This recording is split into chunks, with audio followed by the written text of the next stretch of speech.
Okay, so let's go from the back of the scope to the front of it. At the rear, you'll notice we have a fast focus eyepiece. There's no locking ring or anything on that.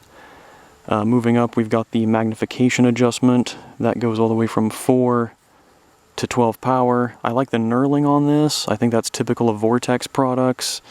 Very positive, very easy to get your fingers on and adjust.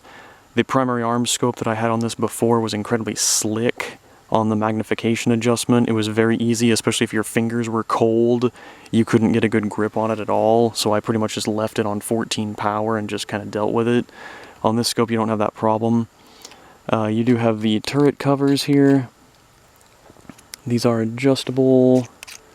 They're 1/4 MOA, just what you'd expect. I do like that the covers are also nice and knurled, very positive on that. You can reset these to 0. You'll notice these have slots in them.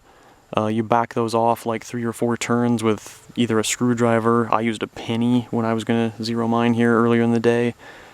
Then you take the cap off, set it to 0, and tighten that back up. It's 2 pieces, the center screw part and then the outer actual turret are 2 pieces, so when you take those off of there, be careful not to lose them, drop them in the grass, anything like that, they can easily be lost.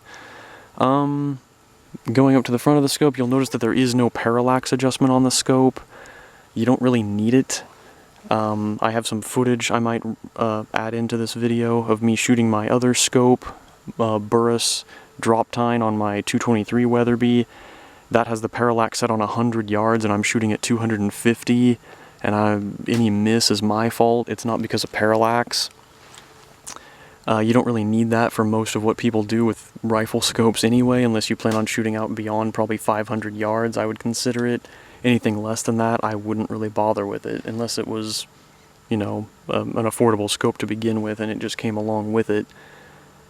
The only negative part of this scope, I think, so far, I haven't used it a lot yet today, but I've used it a little bit, is the eye relief on it. You'll notice in my rings here, I've got the scope scooted back as far as I possibly can.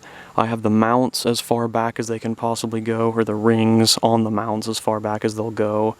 And I've adjusted the length of pull on my stock even. Earlier in the year, I actually took a saw to it and cut like 1/2 inch off of the stock, just to try to shorten up the length of pull, which I thought was kind of wrong to begin with. The stock's a whole other story, I won't go into that. But I've shortened the stock a little bit and everything's scooted back as far as it will go, and the eye relief on it is still fairly critical. I did remember reading that in some of the reviews on it, so that is true for the most part. If that's primarily only at 12 power. If you back the magnification down a little bit, it becomes a little bit more forgiving.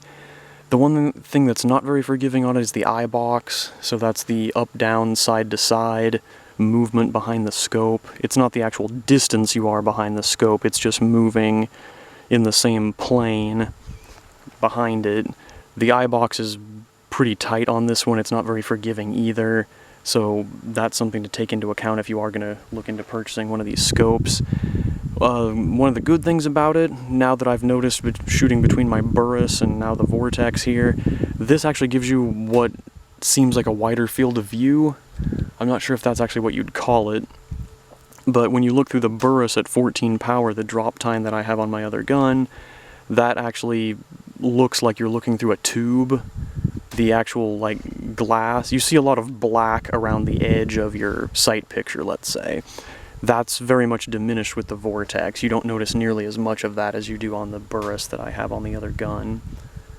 I got this from Optics Planet. It was about $200, which seems to be about the going rate for these most places when you look. The reticle in it is the, let's see, the Deadhold BDC, I think is what it's called. They also offer these in a Plex reticle. I don't really use reticles all that much when I shoot. I primarily just hold off if there's a little bit of wind, and I always dial elevation, so as long as you've got good dials on it with very positive, repeatable adjustments, I don't worry too much about reticles. If you were in a competition or something, shooting at farther ranges, that might be something you want to consider more, but you do have to put in more time to understand how those work. I did have a mil-dot reticle in the scope I had on this before. I could never quite get used to it. My head just is naturally attuned to minutes of angle. Mils are hard for me to get my head around. So this has minutes of angle on the turrets and in the reticle itself. And I'll see you guys next time.